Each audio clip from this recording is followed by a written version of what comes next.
All right, then. I'd like you to imagine, before we go on, a time in the United States, early 1970s, youth bulge, the baby boomers coming out of college age, right, a couple years older than you. Early 1970s, the end of the 60s. A lot of social instability, a lot of population growth. So all over the United States, we're building nuclear power plants. But there was also like a generalized distrust of technology and of the government, early 1970s. A lot of frustration with the Vietnam War that was just revving up then, or, the frustration was revving up then. And because a lot of people saw nuclear power plants becoming more common, and because a lot of people were nervous about nuclear power plants, there was this movie made about a meltdown at a nuclear reactor. It was a big blockbuster. It did very well in the theaters. Imagine you're sitting in this movie theater watching a movie about a meltdown. In the movie, alarm bells ring, people run around, glasses breaking, everybody's screaming. Meh, meh, meh. And while you're watching a movie about a nuclear meltdown at a nuclear reactor, lights come on in the theater, sirens start to go off in the theater. People are like, yo, this is real. They go outside and people are screaming, running through the streets, glasses breaking. Because during a movie about a meltdown at a nuclear reactor, there was a meltdown at a nuclear reactor in a place called 3 Mile Island, where there was a leak in the secondary cycle. One thing I need to emphasize before I go on, remember that this is a schematic and it's grossly simplified. Real reactors have all sorts of backups and redundancies and safety mechanisms. So when I say that there was a leak in the secondary system, that's still standard. Like every now and then you lose some steam and there's a way to add more water or whatever. But there was a little bit of maybe human error involved about the timing and who pressed the button when. Anyway, because the primary system couldn't give its heat away, so when there's a leak in the steam will escape. And that means that there's no condensed water coming back to the primary cycle. So the primary cycle overheated. Because it overheated, it blew a pressure valve, and that pressure valve got stuck in the open position. So the primary cycle started to evaporate all of its coolant. So eventually you had dry fuel rods, nothing to take away the heat. Inside the reactor core, you had a bunch of radioactive steam that used to be the coolant water, and now with no coolant, the core got too hot. And melted. This was, here's 3 Mile Island. Here I can show you, these are the cooling towers. They take water from the river to take away heat. These are the secondary cycle, the steam generation cycle. One of these had a leak, and so a bunch of secondary steam left. And so there was too much heat left in the primary cycle, and pressure valve got stuck in the open position there. That's pretty sketchy because the reactor core ran out of coolant. It all evaporated away. And so too much steam left here, so too much heat came back here, so this thing got too hot. The safety valve got stuck in the open position and the reactor core went dry. You probably don't need to know all those details. But somewhere in the reactor core, all of that fuel just kind of turned into lava and just melted. It melted straight into a puddle at the bottom of the core. You should know this was the only major nuclear disaster we've had in the United States. There's a lot of conspiracy theory with no evidence that there was like a cover-up at 3 Mile Island. This is a conspiracy theory. There's no evidence. there's like attempts like this one to show that there was elevated cancer rates tied to this event. And whether or not this is real, I don't need to take a position on that. Whether or not it's real, 3 Mile Island reminded America of something. When we use nuclear power, radioactivity could reach as far as the electricity reaches.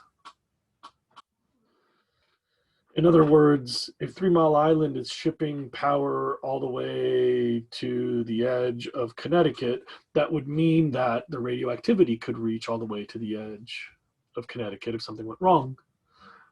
And so if we've blanketed the United States with nuclear power, we've also blanketed the United States with the risk of nuclear fallout. And this made Americans very nervous, and we stopped building nuclear power plants after the disaster at 3 Mile Island. And that is something you should know. Something kind of similar happened in the 1980s in Chernobyl. This was the worst nuclear disaster. This was part of the United Soviet States, the USSR.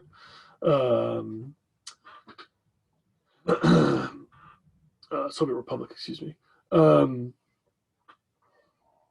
Ukraine is right next to Belarus, and Chernobyl's in Ukraine, but all of the radioactivity went across the line to Belarus, so the Belarusians were the most impacted by this. Chernobyl had a really simple power plant, so they didn't have a secondary cycle. The coolant would evaporate and make steam for spinning a turbine, so radioactive steam, radioactive turbine. And then outside coolant would make that steam back into water so that you had coolant available for the core. That turns out to be kind of sketchy because there's only one heat exchange. If the supply fails, you've got a dry core.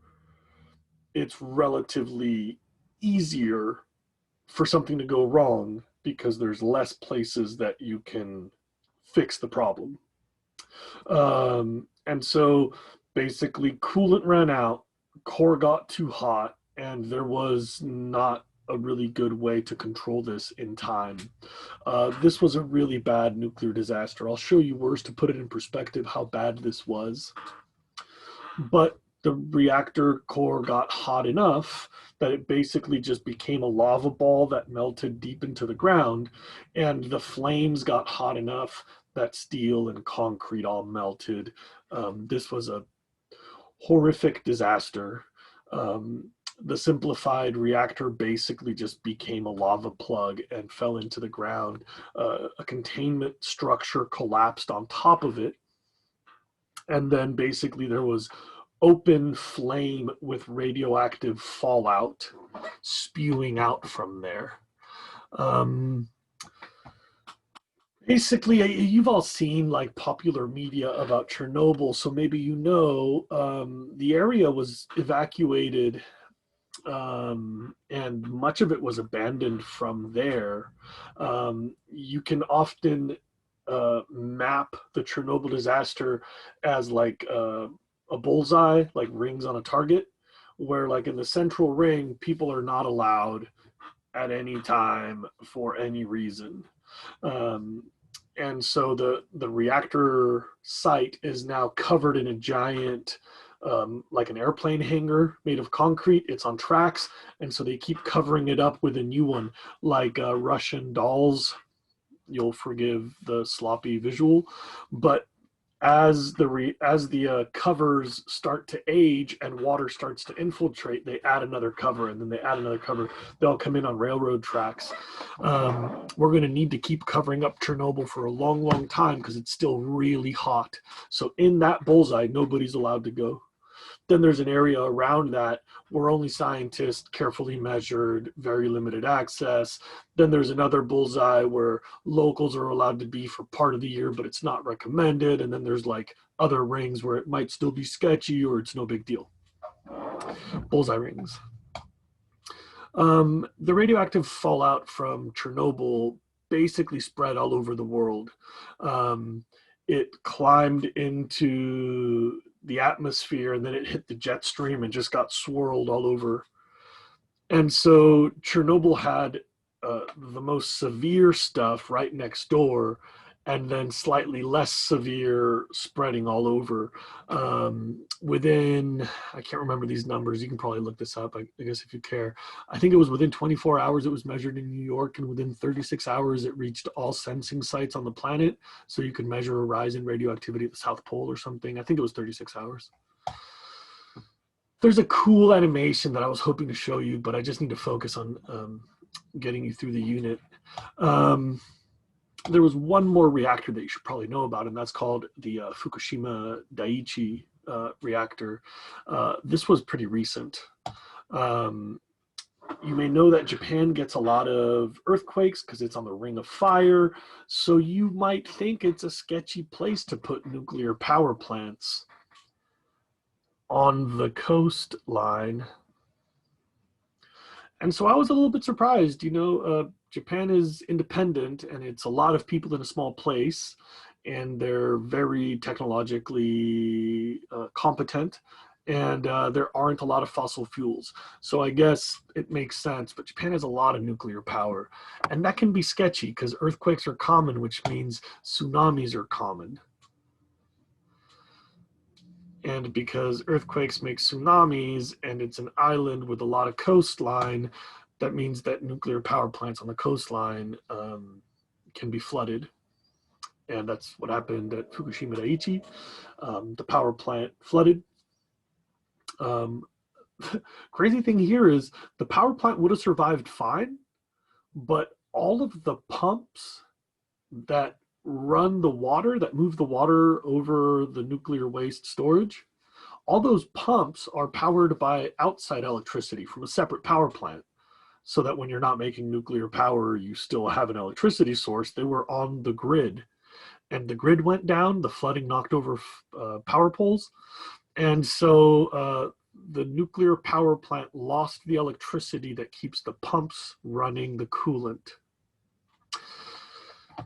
So fascinating thing about Fukushima Daiichi is that they had a whole bunch of smaller plants. It's a whole bunch of reactors. And there was a variety of different types of meltdown. So one of them had a core meltdown. It was partial and relatively well controlled. 3 or 4 of these had containment ponds for spent fuel rods that melted. Whatever. The important thing about Fukushima Daiichi, another leak of radioactive material.